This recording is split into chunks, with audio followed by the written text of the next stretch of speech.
terlihat sudah diserang oleh penggerek batang harus segera dipangkas. Pada masa menjadi pupa yang berlangsung selama 1 bulan, hama ini diam di dekat mulut lubang yang disiapkan untuk keluar ketika dewasa nanti. Pada masa ini, cara terbaik untuk membasmi penggerek batang adalah dengan menyemprot lubang menggunakan air garam atau air sabun. Supaya cepat nantinya larut setelah bercampur dengan air.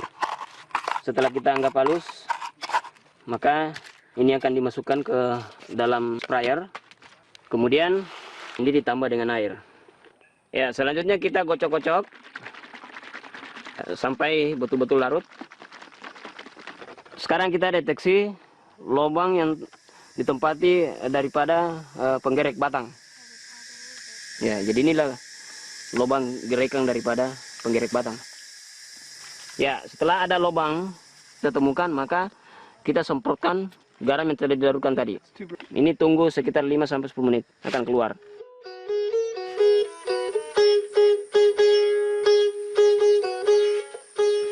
Hal ini memaksa mereka untuk keluar atau membunuh mereka di dalam lubang tersebut.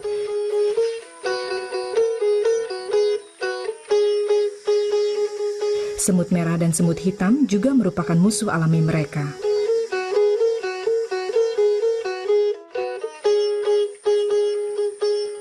Salah satu penyakit yang tidak disebabkan oleh hama adalah busuk buah, yang bisa berkembang menjadi kanker batang. Keduanya disebabkan oleh jamur yang tumbuh di tempat yang terlalu lembab dan penyebarannya melalui air, semut, tikus, dan sejenisnya. Busuk buah menghancurkan buah kakao dengan cepat. Dampaknya berawal dari bagian tengah buah, di bawah, di atas, atau kombinasi dari semuanya, dan terlihat seperti bercak-bercak coklat kehitaman. Dengan tingkat kelembaban yang berlebih, bercak tersebut dapat menyebar ke seluruh buah dan menjadikannya berwarna hitam total, busuk, basah, dan lembek bila disentuh.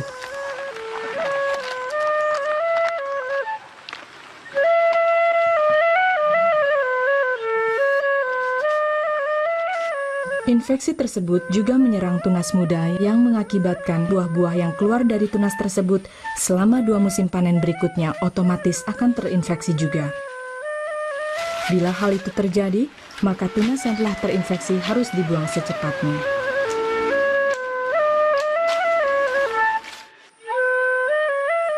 Kanker batang biasanya terjadi setelah busuk buah, walaupun tidak selalu demikian. Penyebab kedua penyakit ini adalah jamur yang sama. Pohon yang terserang kanker batang tidak akan menghasilkan biji kakao berkualitas. Kanker ini menyebar di bawah kulit batang dan akan terlihat seperti luka berair di permukaan. Bila kulit batang tersebut disayat, maka di baliknya akan terlihat berwarna coklat. Batang yang terserang penyakit ini juga rentan diserang rayap. Jika tidak diobati secepatnya, maka kanker ini akan membunuh pohon.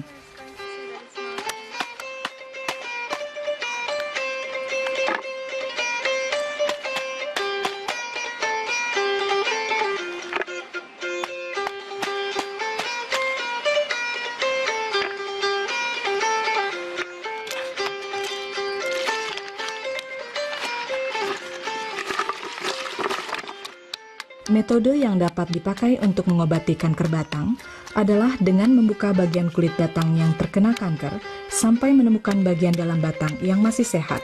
Perkembangan kanker tersebut kemudian dapat dihentikan dengan menyapukan campuran kunyit dan air.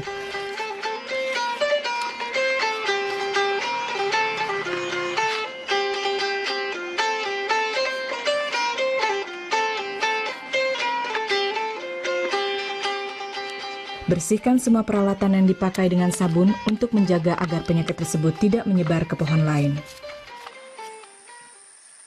Busuk buah dan kanker batang, keduanya merupakan penyakit yang berbahaya karena penyebarannya sangat mudah dan cepat. Jadi PSPSP adalah tindakan pencegahan yang penting. Mengingat kelembaban yang berlebih berperan besar sebagai penyebab kedua penyakit ini, maka pohon kakao beserta pohon pelindungnya juga harus rajin dipangkas untuk memudahkan masuknya sinar matahari dan udara ke areal kebun. Lakukan panen sering dan sanitasi secara teratur. Buanglah buah-buah yang berpenyakit tersebut dari pohon ataupun yang tergeletak di tanah lalu timbun. Tindakan ini penting untuk mencegah penyebaran lebih lanjut.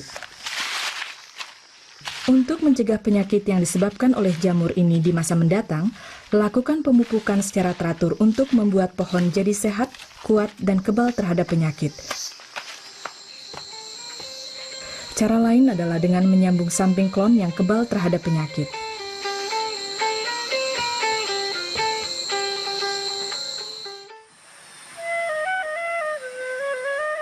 VSD, Vascular Streak Dieback, adalah penyakit yang bisa tersebar lewat udara dan menyerang pohon kakao melalui daun dan cabang-cabangnya.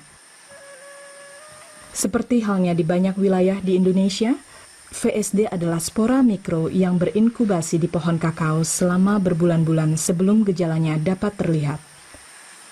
Namun, begitu serangan VSD muncul ke permukaan akan jelas terlihat.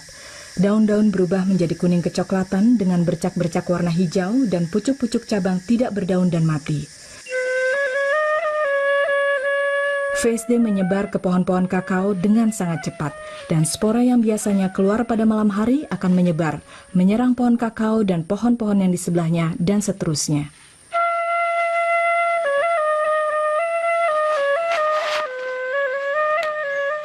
Jika para petani mendeteksi adanya VSD di kebun, segeralah bertindak.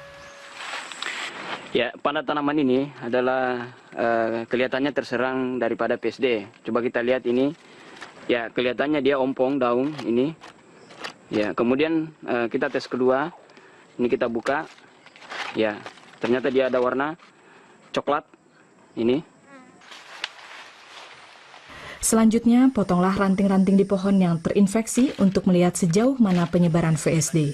Jika pada potongan ranting ditemukan 3 titik coklat, itulah VSD. Lalu jika ranting dibelah, akan terlihat jelas garis-garis coklat tersebut pada jaringan kayu ranting yang sakit. Ini kita potong terus. Penanganannya, potonglah terus ranting tersebut sampai titik dan garis-garis coklat tidak tampak lagi. Ya, kita potong sampai batas yang tidak terserang.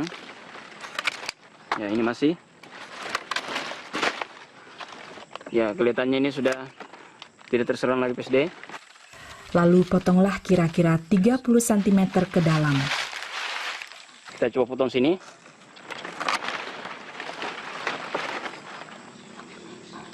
Kita usahakan 25-30 cm dari batas serangan itu.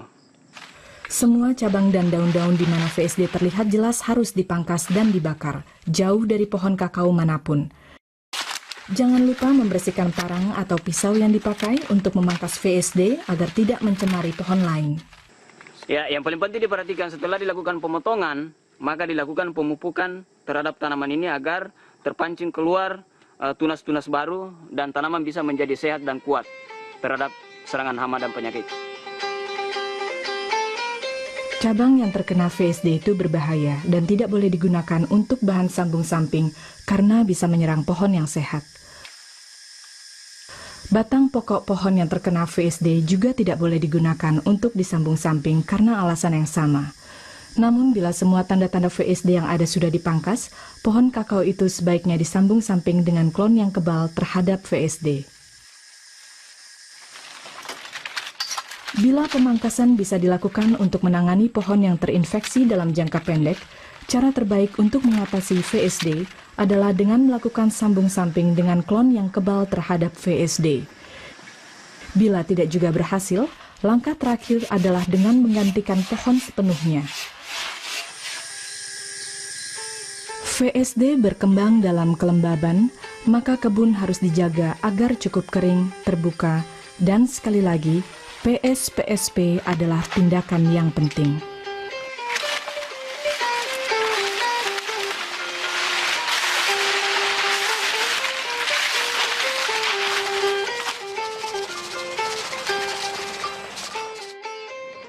Ya, untuk menerapkan kegiatan PSPSP kaitannya dengan pengendalian hama dan penyakit itu sangat penting karena kalau kita melihat secara umum bahwa dengan melakukan atau menerapkan kegiatan PSPSP bisa menurunkan tingkat serangan terutama hama PBK dan penyakit bisa sampai 50%.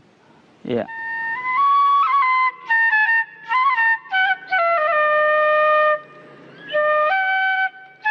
Perkebunan kakao adalah bisnis yang serius. Dan ketika kita berangkat untuk bekerja di kebun, setiap harinya harus dipandang sebagai hari yang sangat menentukan dalam hidup kita.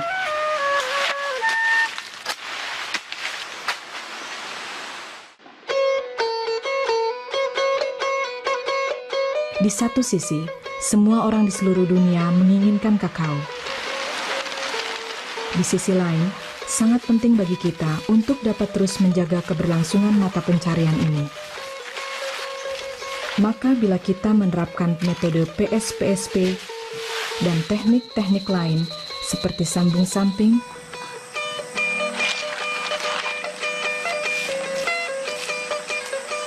penanganan pasca panen, dan pengontrolan kualitas sebagaimana akan ditampilkan pada film-film berikutnya, hasilnya kita dapat memanen 70-80% buah kakao dari kebun kita, yang artinya peningkatan dalam kualitas panen dan kualitas hidup.